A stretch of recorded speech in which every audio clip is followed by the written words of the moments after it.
जय श्री कृष्ण।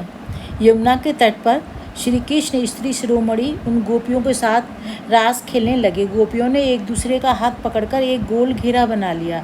अपना विस्तार करके श्री कृष्ण दो गोपियों के बीच आ गए और उनके गलों को अपने बाहों से लपेट लिया। भगवान की योग माया के प्रभाव से प्रत्येक गोपी को यही लगा कि श्री कृष्ण केवल उनके ही साथ हैं। श्रोताओं में बैठे अनेक भक्तों के मन में उत्पन्न असंतोष को भांपते हुए महाराज परीक्षित ने सुखदेव गोस्वामी जी से पूछा, भगवान पृथ्वी पर धर्म की स्थापना करने के लिए आते हैं। वास्तव में वे ही धर्म के प्रवर्तक हैं, परंतु फिर भी उन्होंने पर स्त्रियों को स्पर्श करके स्वयं धर्म मर्यादा का उल्लंघन क्यों किया?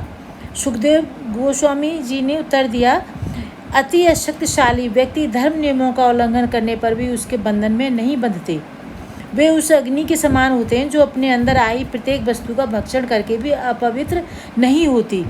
परंतु साधारण मनुष्यों को ऐसे महान लोगों की नकल करने का प्रयास नहीं करना चाहिए। नकल करने पर मूर्ख व्यक्ति उसी प्रकार नष्ट हो जाता है जिस प्रकार शिवजी द्वारा विषपान की नकल करने वाला व्यक्ति मृत्यु को प्राप्त होता है।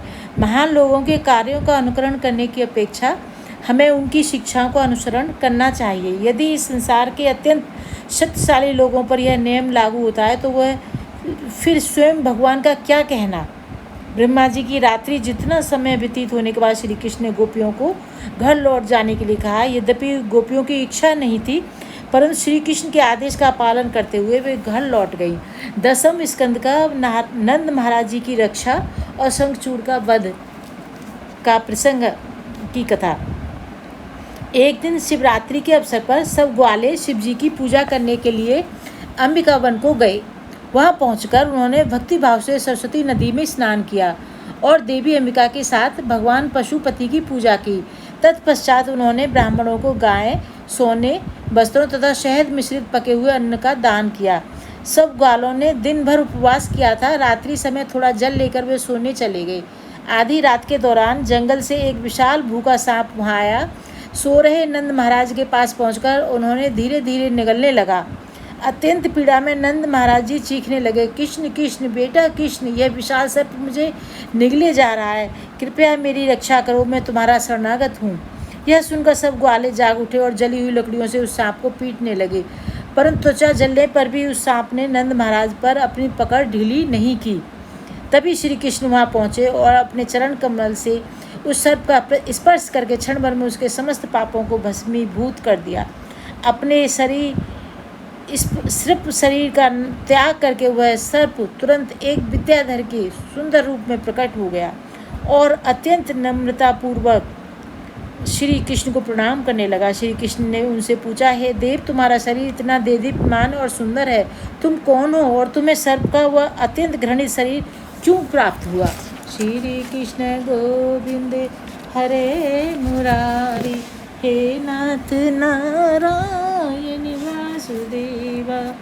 विद्याधर ने उत्तर दिया, मैं सुदर्शन नाम का अत्यंत विख्यात विद्याधर हूँ। मैं अत्यंत सुंदर था, अपने विमान पर सर्वत्र भ्रमण किया करता था। एक दिन घूमते हुए मैंने अंगिरावश के कुछ कुरूप ऋषियों को देखा। अपनी सुंदर ताकि घमंड में चूर मैंने उनका उपहास करने लगा और मेरे इस अपराध के कारण उन्होंने मुझे यह निकृष्ट शरीर दे दिया। वास्तव में मेरे हित के लिए ही उन्होंने ऋषियों ने मुझे शाप दिया था, अन्यथा मुझे आपके चरण कमलों के स्पर्श का अवसर कैसे प्राप्त होता और किस प्रकार मैं अपने सब अमंगलों से मुक्त होता। हे भगवान, आप अपनी शरण में आए भक्तों को सब भयों से मुक्त कर देते हैं। मैं आपके चरण कमलों के स्पर्श द्वारा ऋषियों द्वारा दिए गए शाप से मुक्त हो चुका हूँ।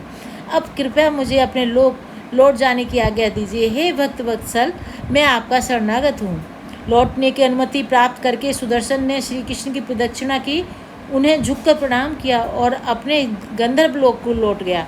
श्री कृष्ण की शक्ति को देखकर सब ब्रजवासी स्तब्ध खड़े थे। शिव जी की पूजा संपन्न करके वे भी श्री कृष्ण की अद्भुत लीलाओं के गीत गाते हुए वृंदावन को लौटने लगे। कुछ दिन बाद होली आई। पूर्णिमा की उस रात्रि कृष्ण बलराम अपनी अपनी गोपियों के साथ वन में गए और विहार करने लगे। विभिन्न रागों में गीत गाते हुए समस्त वन्य प्राणियों के कानों तथा मनों को सुख देने वाले उस संगीत लहरी में भाव हुई गोपियाँ अपने सुध बुध खो बैठी। उन्हें इस बात का ध्यान भी रहा कि वे कब उनके सुंदर वस्त्र और बाल ढीले होकर खुलने लगे तथा मालाएं इधर उधर बिखरने लगी। उसी समय कुबेर का एक सेवक शंखचूड़ वहां पहुंचा। कृष्ण और बलराम को सामान्य मनुष्य मानते हुए शंखचूड़ के मन में गोपियों का भोग करने की इच्छा जाग उठी। कृष्ण बलराम की आंखों के सामने उसने गोपियों को ऐसे उठाया मानो वह उनका पति हो और उन्हें उत्तर दिशा की ओर उसी प्रकार ले जाने लगा जिस पर कोई चोर गायों को चुरा ले जाता है। गोपियां रक्षा के लिए कृष्ण राम पुकारने लगीं। बिना देर लगाए कृष्ण बलराम वहां पहुंचे और गोपियों को डरो मत, हम आ रहे हैं कहकर आश्वासन देने लगे। उन्होंने शल वृक्षों की बड़ी बड़ी शाखाएं उठाई और तेज गति से दौड़ रहे शंखचूड़ का पीछा करने लगे। जब शंखचूड़ ने अपने पीछे आते काल स्वरूप कृष्ण और बलराम को देखा तो वो भय से आतंकित हो उठा। उनकी असीम शक्ति को भांपते हुए उसने गोपियों को वहीं छोड़ दिया और अपनी जान बचाकर भागने लगा। भगवान गोविंद उस असुर का पीछा करने लगे क्योंकि वे उसके सिर में लगी शंखाकृति की मणि लेना चाहते थे। बलराम जी गोपियों की रक्षा के लिए उनके पास ठहर गए और श्री कृष्ण ने शीघ्र ही उस असुर को पकड़कर उसका सिर धड़ से अलग कर दिया और तब श्री कृष्ण ने उसके सिर से वह मणि निकाली। गोपियों के समक्ष उसे बलराम जी को उपहार स्वरूप भेंट दे दिया। श्री कृष्ण गोविंद हरे मुरारी हे नाथ नारायण वासुदेवा।